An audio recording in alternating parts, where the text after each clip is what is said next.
Hi guys, welcome to the Wrestling Retrospective, and in today's video I'm going to do my review of TNA Against All Odds 2025.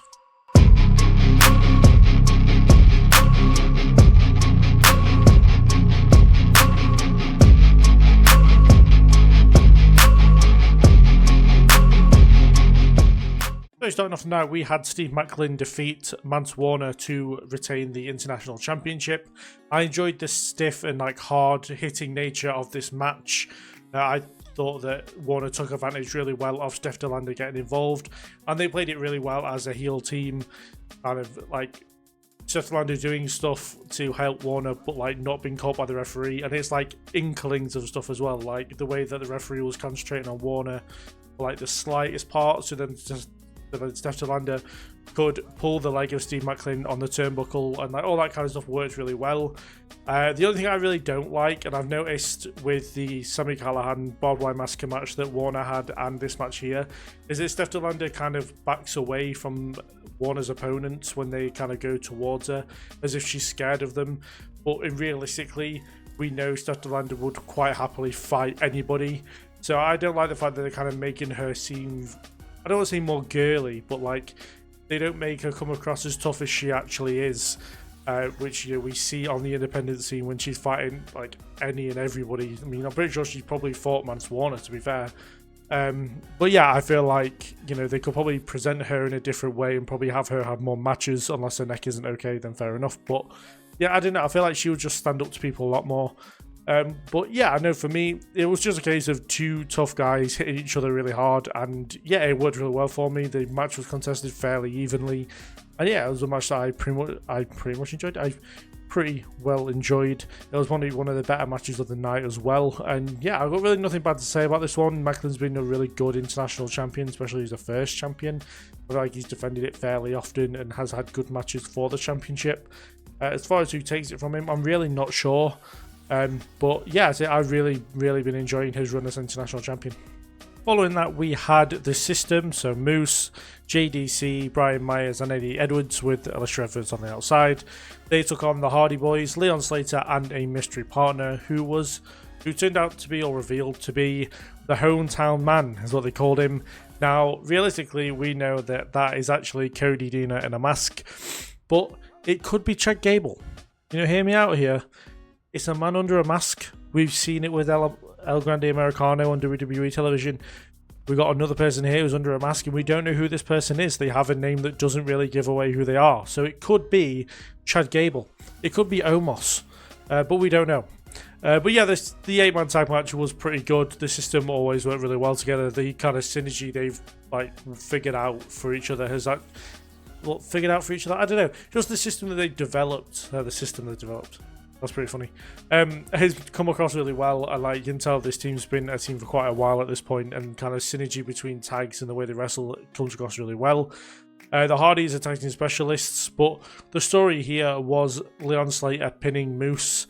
For me, I know that it doesn't seem great because Eric Young pinned Moose at Under Siege, and then we had Leon Slater pin Moose here, but it gives Moose feuds going into onto TV. And yeah, Leon Slater, of course, was the person who barely lost Ultimate X back at Hard to Kill, I believe. Or, yeah, Hard to Kill. I don't know. The last pay-per-view they had, not the TNA Plus special, they had the Ultimate X match, which Leon Slater nearly won if Moose hadn't been speared him in midair. So I'm glad that we're kind of circling back around to Leon Slater. And honestly, I genuinely think that Slater could beat Moose here and take the X Division title from him, probably at Slammiversary, I'd assume at this point, or at least that's where I would have it happen. You kind of have Moose take a big loss, or have it on a bigger stage, so then he doesn't look too weak or anything like that. But yeah, this was another decent match. TNA tend to do multi-man matches really well. Honestly, when you've got guys like the System and the Hardy Boys in the mix of it all, it's all going to work out really well anyway. So yeah, this was a decent match, and I'm glad that Leon Slater seems to be the person being in position to take the X Division title from Moose. Following that, we had Mustafa Ali defeat Jason Hotch.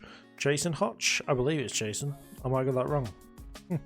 But this was a great match. This was the match that surprised me the most on this card. They had really nice transitional wrestling to start the match. Ali made Hotch look very good throughout the match. Yeah, if I'm John Skyler, who was on commentary for a little bit during this match, I'd be very concerned about how good Hotch looked here, just because of like how he could be kind of skyrocketed as a singles guy rather than stay in the tag division with him. But yeah, both guys had a very good showing here. Ali is getting to the point where he's kind of having great matches with anybody, which is a very good position to be in. You know, I think of the likes of Ilya Dragunov, Gunther, Seth Rollins are like people who generally just can't have bad matches, like no matter who they face. And Ali seems to be that kind of wrestler for TNA at the minute, and it's great to see. But yeah, this was a star-making performance, in my opinion, for Jason Hotch. I thought that he looked absolutely incredible here. And yeah, he showed great resiliency throughout. His transitional wrestling was really good, as I've said. And yeah, also I enjoy what Mustafa Ali is doing at the minute in TNA. You can kind of see he's losing his mind a little bit. You know, I know he got the win here, but at times it did seem like he was going to lose. And yeah, I feel like, you know, if these two met again, they could have an even better match. And yeah, again, it was one of the better matches on this show. And I probably would have given this match of the night. Like, I feel like there's just one match that kind of pips it for match of the night. But yeah, this was a very, very close second in my opinion. After that, we had Masha Slamovich successfully retain the Knockouts Championship against Li Ying Li. And yeah, this for me was match of the night. I was very surprised that this was going to be match of the night compared to some of the stuff we were going to get. But this was very, very good. I feel like these two linked together really well.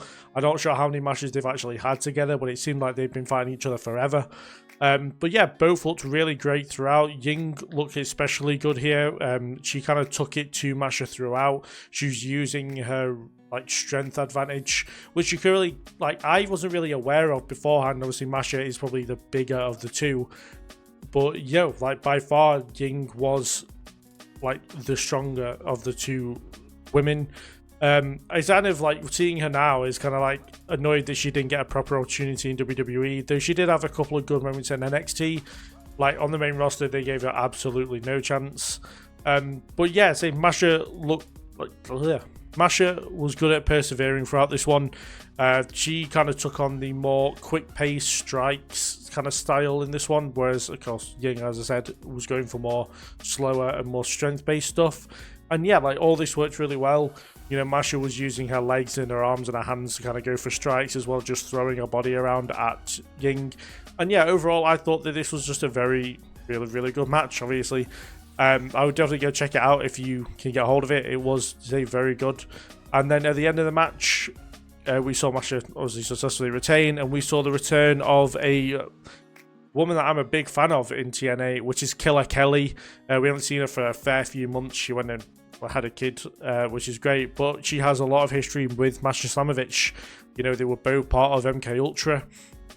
And not only that, but they had a fantastic feud at the if not last year, then the year before. They ended up having a pretty decent dog collar match as well. So yes, I very much like the return of Killer Kelly. I'm very interested to see where this ends up going as far as a few goes for the Knockouts Championship.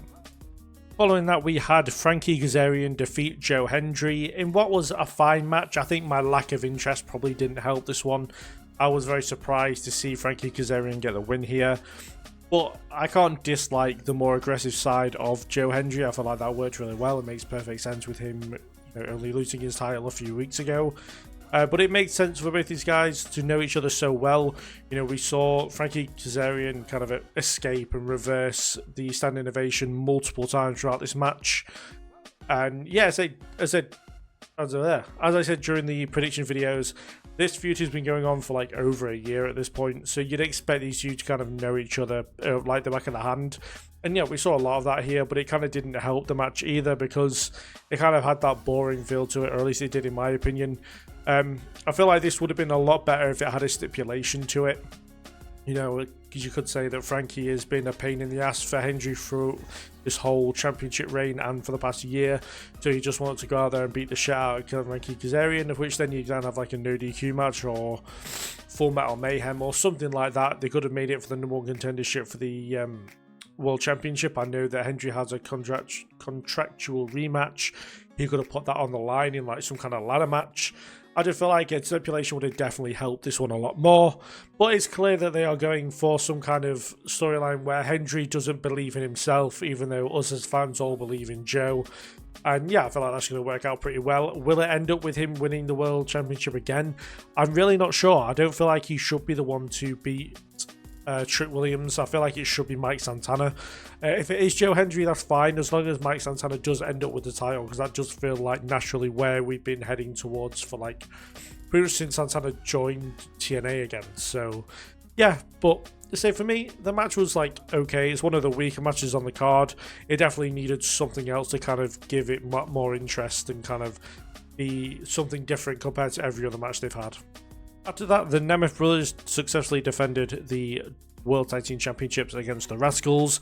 And again, for another match that they've had defending the titles, it feels like they've kind of stolen the match. But it seems to be their kind of thing. I'm honestly not sure who beats the Nemeth. Like, I'm hoping it's not the Hardys. I was kind of hoping it was going to be the Rascals, but you know, with them challenging them for the title so quickly after the feud with the Hardys, maybe it's not going to be them. But the first half of the match was very traditional as far as heel tag teams go from the Nemeth. They split the team up. They were like spending a lot of time kind of working over Zachary Wentz, and then Trey obviously got the hot tag. And yeah, for like the last second half of the match, the Rascals had a really good showing. They were kind of wrestling the more Rascals kind of match, if that makes sense. There was a lot of high flying stuff involved, but at the end they kind of had Ryan Nemeth dead to rights. It seemed like they were going to win the match. Nick Nemeth makes the save, he hits his finisher, Ryan kind of gets the pin to win the match, and it all feels a bit mid because Ryan Nemeth is crap. He's not crap, he's just that like we're supposed to hate him, and his character work as someone we're supposed to hate works really well. So the fact that he's kind of shithoused his way to being the person who gets the pin, you know, I think that's how they won the titles, with Ryan getting the win. And I feel like it's worked really well again here. And it kind of do their style, which is kind of I've written on my notes, is their formula to the Nemeth brother tag team matches, which is for Nick to like do most of the work and Ryan to steal the winning pin. But yeah, overall, it was a solid tag team match. I got really nothing bad to say about it. It just like, I feel like it could have been a lot better, and I'm not really enjoying the Nemeth as the World Tag Team Champions. It feels like a bit of a relegation for Nick, and it feels like a massive promotion for Ryan, which is a really weird dynamic to go into matches for. After that, we had Santino Marella defeat Robert Stone to become the official, or regain his official position as Director of Authority. Just a bit of a mouthful, that's why I was skimming over. But yeah, wrestling wise, it was okay. It was all very basic stuff, but you know, essentially it was just a bit of comedy. It was a bit of fun. You know, we saw a lot of interference on the outside, especially from Victoria Crawford and Tessa Blanchard trying to help Robert Stone. Ariana Grace did get involved as well, which kind of led to the finish of the match. But yeah, this was fine for what it was. Don't really understand why Matt Cardona was the special guest referee. That kind of felt very random. He didn't really play a big part in the match other than showing a lot of leeway. But yeah, not a lot to say in this one. I'm glad Santino won. It means that we get to see a bit more from Ariana Grace staying on TNA, though I have said that she should be on NXT a lot more, but she was on NXT last week, so you know, she kind of seems to be doing a lot more of both, which is good. But yeah, really not a lot to say on this one. It was fine for what it was. It was pretty much filler between the tag match and the main event, and yeah, I'm glad Santino won. It means he's a good guy to have on TV every week, and Robert Stone is a bastard. But yeah, it was fine. Didn't really understand why Cardona was there though. And finally, in the main event, Trick Williams defeated Elijah to retain the TNA World Championship. And this was kind of a good match for 3/4 of it, and then a mediocre match for the 1/3 that was left. Yeah, it was very weird. The ending was very unexpected. I didn't expect it to kind of go down the way it did, and like the amount of interference. I don't want to say interference, it only had AJ Francis as interference, but like there was a belt shot, and there was a turnbuckle spot, and then there was the trick shot, and then there was the pin. But yeah, like both guys kind of wrestled at a methodical pace, which kind of didn't help the match. It kind of felt like a bit of a drag. But it's something that Trick has actually become very good at since turning heel. It's just that it doesn't help him when the face of the match is also wrestling methodically, because that's kind of what Elijah/Elias/Ezekiel kind of did. So yeah, that kind of wasn't a great part of the match, but as I said, they made it work quite well. There was points where they kind of did pick up a little bit, and it did work quite well. Yeah, it was very evenly contested as well. I think the only issue was the title really didn't feel in that much jeopardy at any point. It didn't feel like Elijah was going to get the win at any point. Yeah, and say the last third of the match really slowed down a lot. You kind of saw them losing their balance a lot when they were trying to lift each other up. There was a point on the top rope where I thought that Trick was going to fall backwards, and it kind of like, I don't want to say botchy because that just is like a really insulting thing, but like stuff was kind of, it felt like it was going to go wrong a little bit and something wasn't quite working, which kind of let the match down a little bit. And then in the end, Trick did cheat to win. You know, AJ Francis got involved. He seems to have some kind of connection with First Class, which I feel like actually might be a decent partnership. I feel like it might work really well. And like having the heat of Top Dollar and then the heat of Trick Williams, I think would work really well. But yeah, we saw the exposed buckle used, and then Trick used the trick shot to get the win. But yeah, I could say that's kind of like how it ended. And I was kind of, by the time we got to the end, I was kind of glad it was finished. Do I feel like Elijah should have won to help TNA? No, I feel like he's not world title material quite yet. Plus, Trick Williams is getting a lot of heat off becoming the TNA World Champions. I feel like they're going to try and take as much advantage of that as possible. And it actually makes a lot of sense that Slammiversary is the place where he loses the championship. And I feel like the best place to do that, or the best way to do that would be to have Trick versus Hendry versus Santana. And then, like, you've kind of got Hendry back in that place of, like, believing in himself and, like, having that world title rematch. But also, Mike Santana's there to win the match. But yeah, I feel like having also two babyface TNA guys against one heel NXT guy would also work really well as a dynamic for a triple threat match. But yeah, as I said, as a match overall, it was fine overall. You know, as I said, it was good for the majority, but then the last like ending third really let it down. But yeah, as I said, it was fine overall. Just I expected a little bit more out of the world title match. That kind of means, because every world title match is going to mean a lot now because they're trying to get the title away from Trick, and it didn't quite have that feel to it. So those are my thoughts and opinions on Against All Odds 2025. One thing I do want to mention is on the pre-show we saw the return of the Inspiration, which I am all for. I'm a big fan of Cassie Lee and Jessica Kay, I believe she's. I want to say Billy Kay, but that's not her name. I think it's Jessica McKay. I don't know. I can't remember Billy Kay's name. But yeah, no, I'm a big fan of the Iconics of the Inspiration. So yeah, I'm very glad to see them back in TNA, and yeah, I feel like they're definitely going to be the ones that are going to take the Knockouts titles from the Elegance brand, and hopefully we get to see them in NXT as well, because I feel like they would fit into that women's division quite well, just as a one-off stuff against like maybe against Sol Rucker and Zarya or something like that. But yes, do put down in the comments below what your thoughts of this show was. Did you enjoy it? Did you not enjoy it? Why did you not enjoy it? Why did you enjoy it? What did you like particularly? We can have a good discussion about it in the comments down below. Do subscribe. I'm trying to get subs to 1,000 by SummerSlam. I'm about 740-ish now, so it would be much appreciated if you subscribe and stuck around. There is a lot of wrestling stuff coming up in the future. There is a review of Worlds Collide and Money in the Bank coming in a couple of days.